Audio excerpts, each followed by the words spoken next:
Hello friends, कैसे हैं आप सब। आशा करते हैं आप सब अच्छे होंगे। इस वीडियो में हम डिस्कस करेंगे बिहार बीईओ एग्ज़ाम की। बिहार में प्रखंड शिक्षा अधिकारी के नए पद आने वाले हैं।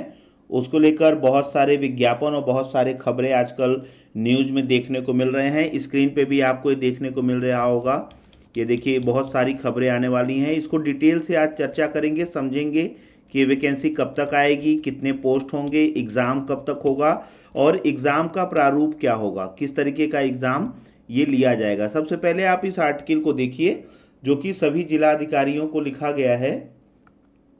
सभी जिलाधिकारियों को लिखा गया है। एक मिनट, पेन मैं चेंज कर लेता हूँ। सभी जिलाधिकारियों को लिखा गया है अपर मुख्य सचिव के द्वारा। देखिए, अपर मुख्य सचिव ने सभी पदाधिकारियों को क्या लिखा है कि प्रखंड शिक्षा पदाधिकारी के रिक्त पदों पर, ध्यान दीजिएगा यहाँ पे, रिक्त पदों पर प्रतिनियुक्ति के संबंध में। प्रतिनियुक्ति मतलब डेपुटेशन, जो भी अधिकारी अभी काम कर रहे हैं उनको प्रखंड शिक्षा पदाधिकारी के पद पर प्रोन्नति दी जाएगी या उनको प्रमोशन दिया जाएगा। लेकिन इस पूरे आर्टिकल को अगर आप पढ़ेंगे तो आपको ये समझ में आ जाएगा कि ये वैकेंसी बहुत ही जल्द आपके सामने आने वाली है। वीडियो को अंत तक देखेंगे तो एक एक चीज़ मैं डिस्कस करूंगा। पोस्ट क्या होगी, एज क्या होगा, एलिजिबिलिटी क्या है, कौन कौन इस फॉर्म को भर सकता है और एग्ज़ाम पैटर्न क्या होगा, बुक स्ट्रेटजी, सब कुछ इस वीडियो में डिस्कस करेंगे। इसके बाद कुछ भी इंफॉर्मेशन आपसे रह नहीं जाएगा। देखिए, यहाँ लिखा है कि उपयुक्त विषय के संबंध में कहना है कि राज्य के सभी जिलों के कुछ प्रखंड शिक्षा पदाधिकारी के पद रिक्त हैं। ध्यान देने वाली बात है, यहाँ ये कह रहे हैं कि पद खाली हैं। प्रखंड शिक्षा पदाधिकारी के पद रिक्त होने से जिला कार्यालय से समन्वय विभागीय कार्यों में कठिनाई हो रही है। ऐसे में विभाग का निर्णय है कि प्रखंड में पद स्थापित पर्यवेक्षक स्तर के पदाधिकारी को अपने कार्यों में प्रखंड शिक्षा पदाधिकारी के रिक्त पदों पर नियमित या वैकल्पिक व्यवस्था होने तक, यहाँ पे इन्होंने स्पष्ट कर दिया है कि नियमित मतलब वैकेंसी आएगी, भरी जाएगी तो परमानेंट प्रखंड शिक्षा अधिकारी या बीओ अधिकारी वहाँ पे तैनात हो जाएंगे कि नियुक्ति करना श्रेयस्कर होगा। ये अपर मुख्य सचिव का ये एक सभी जिलाधिकारियों को दिया गया है। दूसरा आर्टिकल आप देख लो, उसके बाद हम डिटेल में चर्चा करेंगे कि इसमें क्या क्या होने वाला है। बिहार में 71वीं बीपीएससी परीक्षा के अंतर्गत 500 नए खंड शिक्षा पदाधिकारी बीईओ के पद जोड़ने पर विचार किया जा रहा है। एक आर्टिकल देखिए, ये भी कह रहा है कि इस मामले में अंतिम फैसला अगले महीने मतलब अप्रैल तक में हो जाएगा और शिक्षा विभाग, सामान्य प्रशासन विभाग और बीपीएससी की संयुक्त बैठक में इसका फैसला लिया जा सकता है। जो कुल पद बताए जा रहे हैं वो 2000 तक बताए जा रहे हैं, लेकिन मैं आपको बता दूं कि इसमें 2000 पद केवल बीईओ के नहीं होंगे। इसमें 500 या उसके आसपास के पद बीईओ के होंगे, साथ ही उसके संबंधित कुछ रिक्तियां होंगी। यह बदलाव बिहार में सरकारी नौकरियों की तैयारी कर रहे अभ्यर्थियों के लिए एक महत्वपूर्ण अवसर हो सकता है। ये भी एक आर्टिकल इंपॉर्टेंट था। और देखिए, ये एक न्यूज यहाँ भी है, शिक्षा विभाग से बड़ी खबर, बीईओ प्रखंड शिक्षा पदाधिकारी पद के लिए ओपन परीक्षा का आयोजन किया जाने वाला है। ओपन परीक्षा मतलब जैसे आप नॉर्मल कंपटीशन के एग्जाम देते हैं। अभी तक क्या हो रहा था कि बीईओ की कोई ओपन वैकेंसी नहीं आ रही थी, कोई फॉर्म नहीं हो रहा था, बच्चे भर के एग्जाम नहीं दे रहे थे। प्रधानाध्यापक या जिन शिक्षा विभाग के अधिकारियों का कार्यकाल 10 साल या 15 साल का हो जाता था, उन्हीं को बाद में प्रमोशन देके बीईओ बना दिया जाता था। लेकिन अब ये पहली बार ऐसा हो रहा है कि इसके लिए डायरेक्ट एक एग्ज़ाम कंडक्ट कर रहे हैं और इस एग्ज़ाम में अगर आप पास कर जाते हैं तो आप सीधा सीधा प्रखंड शिक्षा अधिकारी बनेंगे, जो कि एक गेस्टेड पोस्ट होती है, ऑफिसर रैंक की। बिहार लोक सेवा आयोग बीपीएससी के द्वारा इसको कराने पे विचार किया जा रहा है और इसमें जो मिनिमम क्वालिफिकेशन है वो ग्रेजुएशन मांगी जा रही है। इस पे भी चर्चा करेंगे, क्योंकि पहले जो बीईओ बनते थे उनके लिए बीएड होना अनिवार्य होता था या उनको वर्क एक्सपीरियंस 10 या 15 सालों का मांगा जाता था, तब वो बीईओ बनते थे। लेकिन अब कहा जा रहा है कि अब जो नई वैकेंसी ओपन एग्जाम के तहत भरी जाएगी उसमें केवल ग्रेजुएशन मांगा जाएगा। और ये बहुत अच्छा अवसर है उन सभी अभ्यर्थियों के लिए जो बिहार में तैयार कर रहे हैं या बीपीएससी की तैयारी करते हैं। और सबसे लास्ट में देखिए आप, ये इश्तिहार जो बिहार की गवर्नमेंट बिहार में बार बार कर रही है कि एनडीए सरकार में बिहार में युवाओं को बड़ी सौगात। देखिए, आने वाले समय में बिहार में चुनाव होने हैं, उसमें रोजगार बहुत बड़ा मुद्दा है। तो ये बात निश्चित है कि बिहार सरकार में वैकेंसी तो खूब आनी है और उसी का नतीजा है कि बीईओ की ये ओपन वैकेंसी कराने की बात हो रही है। तो आओ वन बाय वन डिस्कस करते हैं कि इसमें कुल पोस्ट कितने होंगे, पिछली बार ये एग्ज़ाम कब हुआ था, अब ये कब हो रहा है। सबसे पहले जान लो कि ये एग्ज़ाम इससे पहले 91 में हुआ था, अब ये कब होने जा रहा है, 2025 में। अगर टाइम पीरियड आप देखोगे तो पूरे 33 साल बाद ये एग्ज़ाम होने जा रहा है।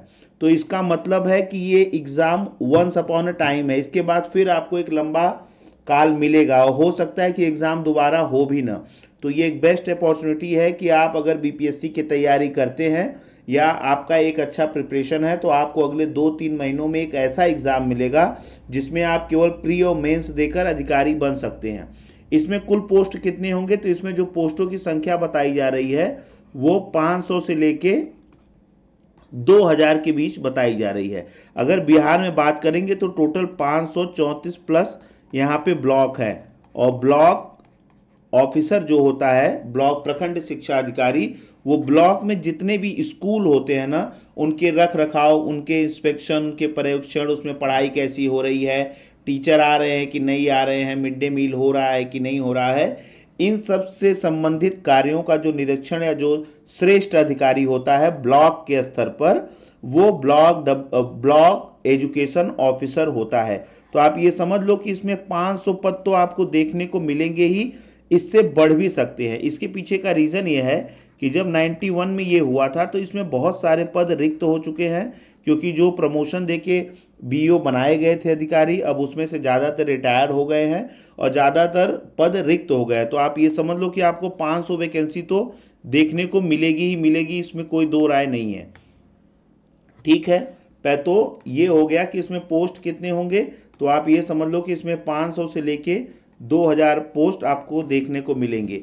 अब अगली बात आ जाती है कि इसमें एज क्राइटेरिया क्या होगा सर। तो आप एज का ये जान लो कि इसमें 21 साल से लेके 40 साल तक का कोई है जनरल कैंडिडेट, तो वो इस एग्ज़ाम को दे पाएगा। अगर कोई ओबीसी और अगर एससी एसटी से है, ओबीसी एससी एसटी से है, तो उसको 21 से 45 साल तक का भी अगर है तो वो इस एग्ज़ाम में बड़े आसानी से बैठ सकता है।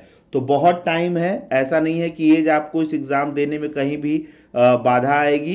तो ये तो एज का मुद्दा हो गया। अब देखते हैं इसमें एलिजिबिलिटी क्या है। तो एलिजिबिलिटी को बड़े क्लियरली से समझ लीजिए कि पहले एग्ज़ाम कैसे होता था। लोग कह रहे हैं कि बीईओ में बीएड कंपलसरी है। देखिए जो चर्चा हो रही है ना वो ये है कि इस एग्ज़ाम को बीपीएससी कराएगा। पहले बीईओ में क्या होता था कि बीएड कंपलसरी होता था, ठीक है, और लगभग 15 साल का एक्सपीरियंस होता था, और ये प्रमोशन के तौर पे भरी जाती थी पोस्ट, ओके, प्रमोशन करके। अब क्या हो रहा है कि बीपीएससी के द्वारा इस एग्ज़ाम को ओपन एग्ज़ाम में कराने की बात कही जा रही, ओपन एग्ज़ाम के थ्रू। तो इसमें जो मिनिमम क्वालिफिकेशन है वो ग्रेजुएशन के तहत ये करा रहे हैं। तो इसका मतलब है इस बार बीईओ में आपको बीएड नहीं देखने को मिलेगा। अगर आपके पास बीएड की डिग्री नहीं है, बीएड इसमें नहीं है, आप सिंपल अगर ग्रेजुएट हैं तो आप इस एग्ज़ाम को देकर बिहार में अधिकारी बन सकते हैं। अब कभी कभी बच्चे ये भी क्वेश्चन पूछते हैं कि सर मैंने तो बीकॉम कर रखा है, सर मैंने बीएससी कर रखा है, सर मैंने बीबीए कर रखा है, सर मैंने बीसीए कर रखा है, मैंने एलएलबी कर रखा है, तो क्या मैं इस फॉर्म को भर सकता हूँ? ये सारे कोर्स ग्रेजुएशन के अंडर में आते हैं। अगर किसी ने बीटेक भी कर रखा है तो वो भी इस फॉर्म को बड़े आसानी से भर सकता है। और इसकी मिनिमम क्वालिफिकेशन जो है, कोई भी बंदा जिसने स्नातक कर रखा है, कोई भी छात्र, तो वो बीईओ के एग्ज़ाम में बैठ सकता है। इसको लेकर कोई कन्फ्यूज़न आप मत करिएगा। तो हमने पोस्ट डिस्कस कर लिया कि इसमें 500 से ज़्यादा पोस्ट आएंगी। हमने एज डिस्कस कर लिया कि कोई भी 21 से 40 और 21 से 45 का कोई भी छात्र इस एग्ज़ाम को दे सकता है। उसके बाद है एलिजिबिलिटी। एलिजिबिलिटी मैंने आपको बता दी कि इसमें आपको ग्रेजुएट होना ज़रूरी है। अगर आप ग्रेजुएट हैं तो आप इस एग्ज़ाम को आसानी से दे सकते हैं। अब अगला टॉपिक हम डिस्कस करते थे कि एग्ज़ाम होगा कब तक। देखिए अप्रैल में इसकी वैकेंसी आने की बात कही जा रही है। कई यूट्यूब चैनल पे ये बताया जा रहा है कि ये तो 71वीं बीपीएससी के साथ जुड़ कर आएगा। तो देखिए सबसे बड़ी बात, अगर आप 17वीं बीपीएससी के एग्ज़ाम का नोटिफिकेशन देखेंगे तो उसमें डीपीओ की एक पोस्ट है।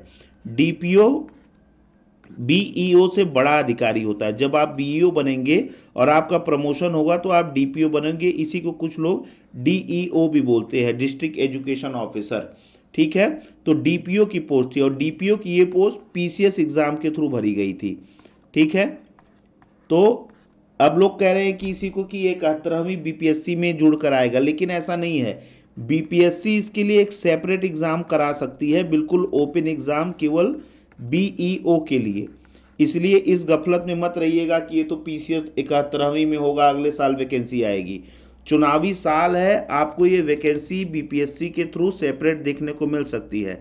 अभी अप्रैल तक में इसके ऊपर लास्ट फैसला हो जाएगा और हो सकता है कि अप्रैल में ही आपको नोटिफिकेशन भी देखने को मिले। आप किसी तरीके की गफलत में मत रहिएगा कि इसमें बहुत टाइम आपको मिलेगा।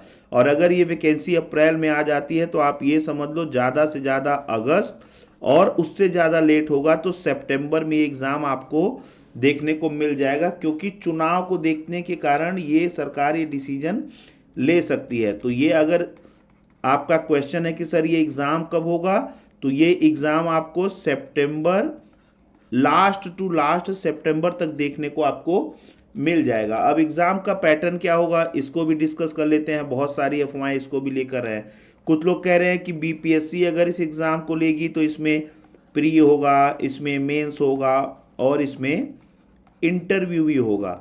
बट ऐसा नहीं होगा, क्योंकि अगर बीपीएससी सेपरेटली इस एग्ज़ाम को कराती है ओपन एग्ज़ाम के थ्रू और इसमें केवल ग्रेजुएशन वो मांग रहे हैं, तो आप ये समझ लो कि इसमें वो केवल प्री कराएंगे, वो मेंस कराएंगे और इसमें इंटरव्यू नहीं होगा। और दोनों ही प्री और मेंस दोनों ही ऑब्जेक्टिव नेचर के पेपर होंगे,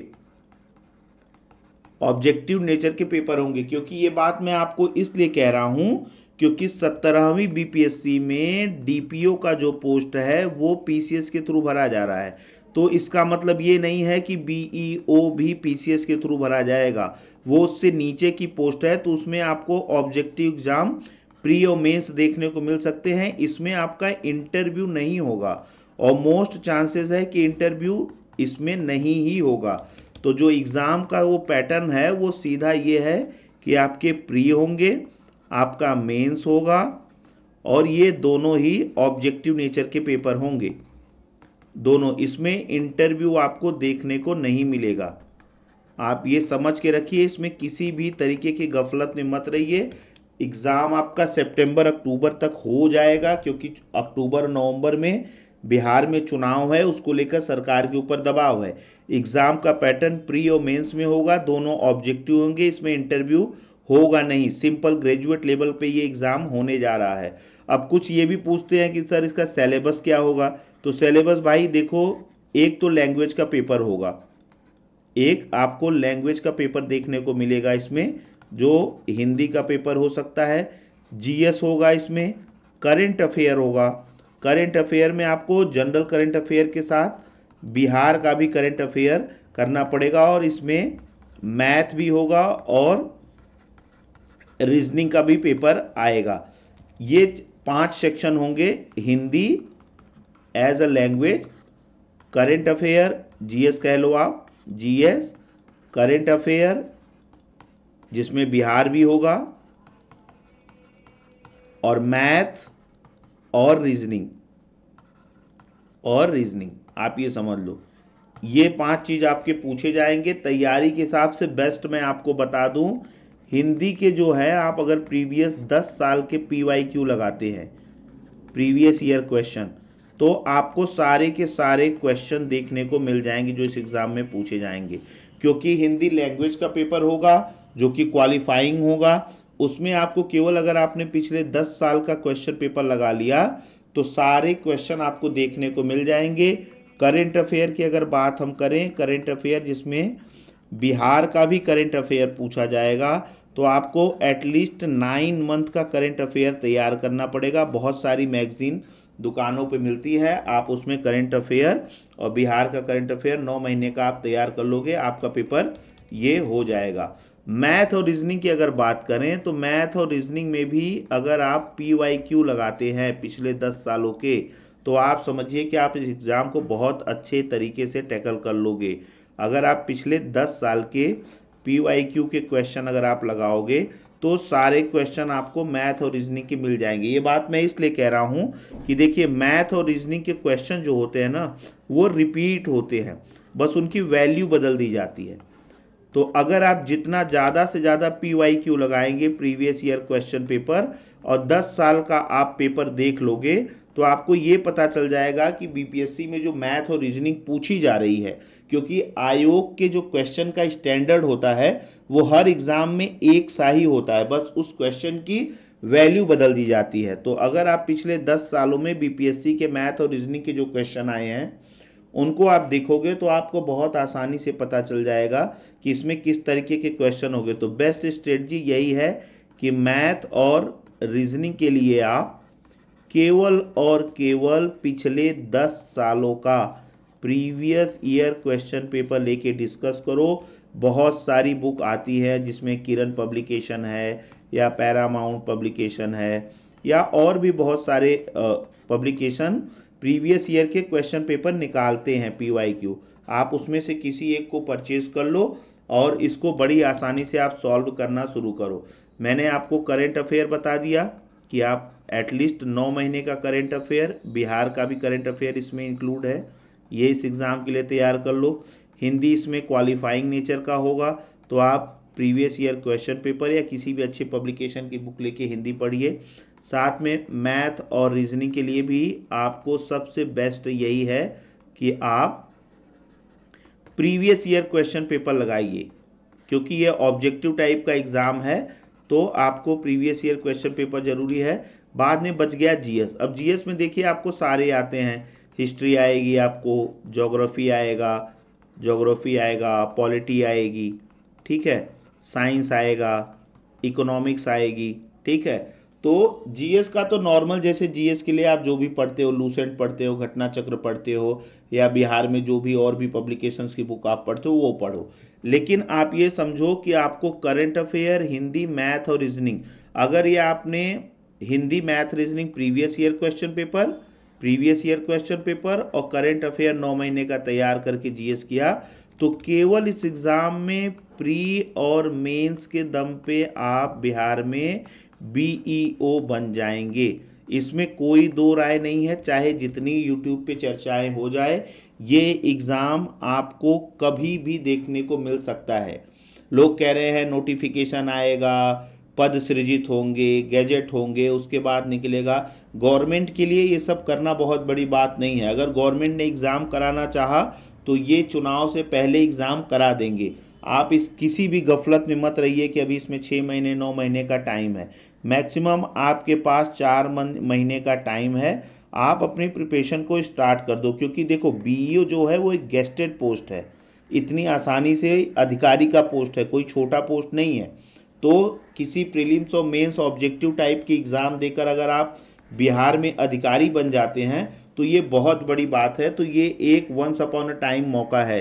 तो इसमें किसी भी तरीके की लेट लतीफ़ी या आलस अगर आप करोगे तो निश्चित ही आप एक बड़े अधिकारी बनने वाले एग्ज़ाम से चूक जाओगे। बच्चे ये भी पूछते हैं कि सर इसकी सैलरी क्या होती है, क्या इसमें प्रमोशन होता है क्या सर, इसका काम क्या होता है, तो इसको भी थोड़ा सा डिस्कस कर लेंगे।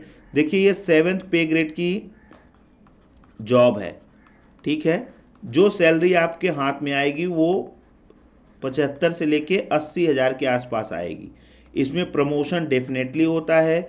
BO बाद में प्रमोट करके DPO या इसी को कुछ लोग DEO बोलते हैं बनता है, जिसे कि जैसे develop block education officer block level का बड़ा अधिकारी शिक्षा विभाग का BEO होता है, उसी तरीके से डिस्ट्रिक्ट लेवल पे DPO होता है, डिस्ट्रिक्ट प्रोग्राम ऑफिसर, या इसी को DEO भी बोलते हैं, डिस्ट्रिक्ट एजुकेशन ऑफिसर। तो BEO का जो प्रमोशन होता है वो DEO पे होता है। वर्क इसका क्या होता है, ब्लॉक में जो भी स्कूल हैं उन स्कूलों पर 12वीं तक के जो भी स्कूल है उसमें सरकार की जो भी योजनाएं हैं उनको सही से वो लागू हो रही हैं कि नहीं हो रही हैं, ये काम ब्लॉक डेवलपमेंट ऑफिसर का होता है। इसका मेन काम होता है इंस्पेक्शन का, ठीक है, ये निरीक्षण करता है सारे, इसका काम होता है निरीक्षण का। ये एक पर्यवेक्षक की भूमिका निभाता है। ओके, कि वहाँ पे पढ़ाई कैसी हो रही है, टीचर आ रहे हैं कि नहीं आ रहे हैं, ठीक है, मिड डे मील सही से चल रहा है कि नहीं चल रहा है, ठीक है, स्कूल का इंफ्रा कैसे है, स्कूल में इमारतें ठीक हैं, गार्डन सही हैं, ये सारा सब कुछ जो काम करता है वो बीईओ के अंडर में आते हैं। तो बहुत अच्छी पोस्ट है और ऑफिसर की गेजेटेड पोस्ट है, इसको आप ध्यान में रखना। सबसे बड़ी बात है कि ये ऑफिसर की गेजेटेड पोस्ट है, बिहार सरकार के राजपत्रित उस डॉक्यूमेंट में ये पोस्ट सृजित की जाती है। तो आपको एक ऑब्जेक्टिव एग्ज़ाम जो केवल प्री और मेंस के बाद आप बन सकते हैं, वो बिहार में वंस अपॉन अ टाइम है। तो ये आपके पास, अगर आप इसको तैयारी करते हो तो आप बड़े आसानी से बिहार में बीईओ बन जाओगे। तो होप मैंने सारे पॉइंट्स डिस्कस कर लिए हैं, कोई छूटा नहीं है। मैंने आपको पोस्ट बता दिया 500 से लेके 2000 तक, एज बता दी मैंने आपको 21 से 40 और 21 से 45, जनरल के लिए 21 से 40 में और ओबीसी एससी एसटी के लिए 21 से 45। मैंने आपको एलिजिबिलिटी भी बता दी कि एलिजिबिलिटी जो है इसमें योग्यता कौन कौन इस एग्ज़ाम को दे सकता है। तो जो भी ग्रेजुएट है, ठीक है, वो इस एग्ज़ाम को दे सकता है। साथ ही एग्ज़ाम कब तक होगा, तो अगर ये वैकेंसी अप्रैल के लास्ट तक आ जाती है या मई के लास्ट तक मान लो, लेट से लेट, तो ये एग्ज़ाम आपको अगस्त या सितंबर में देखने को मिलेगा। मैं इस बात को जोर दे के कह रहा हूँ कि आप इसमें ये मत गफलत में रहिएगा कि एग्ज़ाम बहुत देर में होगा। एग्ज़ाम का पैटर्न भी मैंने आपको डिस्कस कर लिया कि एग्ज़ाम का पैटर्न क्या होगा। तो एग्ज़ाम का पैटर्न होगा प्री और मेंस, प्री और मेंस। यहाँ एक चीज़ और मैं बता दूँ कि केवल ग्रेजुएशन, बीएड इसमें नहीं मांग रहा है इस बार के एग्ज़ाम में। ये बिल्कुल ओपन एग्ज़ाम होगा कंपटीशन की तरह, तो इसमें बीएड नहीं मांग रहा है, सिंपल ग्रेजुएट लेवल पे ये एग्ज़ाम होने जा रहा है। प्री मेंस करोगे, आपका इंटरव्यू इसमें नहीं होने वाला है, केवल प्री और मेंस के दम पे आपका फाइनल रिजल्ट हो जाएगा, इसमें इंटरव्यू है ही नहीं है। सिलेबस भी मैंने आपके साथ डिस्कस कर लिया। इसमें होगा एक लैंग्वेज का पेपर हिंदी, इसमें आपको देखने को मिलेगा करेंट अफेयर, जिसमें बिहार का करेंट अफेयर भी होगा, इसमें आपको मिलेगा मैथ, इसमें आपको मिलेगा रीजनिंग और इसमें आपको मिलेगा जीएस। कुछ कुछ क्वेश्चन इसमें जो हैं वो एजुकेशन के भी होंगे, क्योंकि शिक्षा विभाग का बड़ा पद है, तो एजुकेशन से भी रिलेटेड आपको इसमें क्वेश्चन देखने को मिलेंगे। तो ये आपका सिलेबस है। इसके लिए बेस्ट स्ट्रेटजी ये है कि आप मैथ, रीजनिंग और हिंदी, इसके लिए तो आप केवल और केवल प्रीवियस ईयर क्वेश्चन पेपर अगले 10 सालों का हल करो, आपका काम यहीं से हो जाएगा। रही बात करेंट अफेयर की, तो करेंट अफेयर आप 9 महीने का एटलीस्ट आप तैयार करो ही करो, जिसमें बिहार का भी करेंट अफेयर करना। मैं बार बार बिहार के करेंट अफेयर पे जोर दे रहा हूँ क्योंकि ये बिहार का एग्ज़ाम है। और रही बात नॉर्मल जीएस की, तो बीपीएससी इस एग्ज़ाम को कराएगी, तो बीपीएससी की स्टैंडर्ड का जो भी जीएस का क्वेश्चन है, बिहार पीसीएस प्री के लिए जो बच्चे पढ़ते हैं, आप उसी लेवल का जीएस का क्वेश्चन इसमें आपको देखने को मिलेगा। तो ये सारी इन्फॉर्मेशन मैंने आपको इस वीडियो में दे दी बिहार बीईओ एग्ज़ाम की, तो आप इसकी अच्छी से तैयारी करो। ये एक अच्छी वैकेंसी है, अधिकारी बनने का एक अच्छा मौका है, अच्छी पे स्केल है और काम भी अच्छा है। प्रमोशन होके आप बिल्कुल एक अधिकारी के पद पे जा सकते हो। इस बेरोजगारी के समय में अच्छा कॉम्पिटिटिव एग्ज़ाम आपको देखने को मिल रहा है। और चूंकि बिहार में अगले साल मैं कह रहा हूँ कि इसी साल के एंड में इलेक्शन है, तो ये आपको वैकेंसी देखने को मिलेगी ही मिलेगी। ठीक है, तो अच्छी तैयारी करो। मुझे नहीं लगता, अगर इसमें कुछ छूटा हो तो आप कमेंट में ज़रूर मुझसे पूछना। Okay, thank you.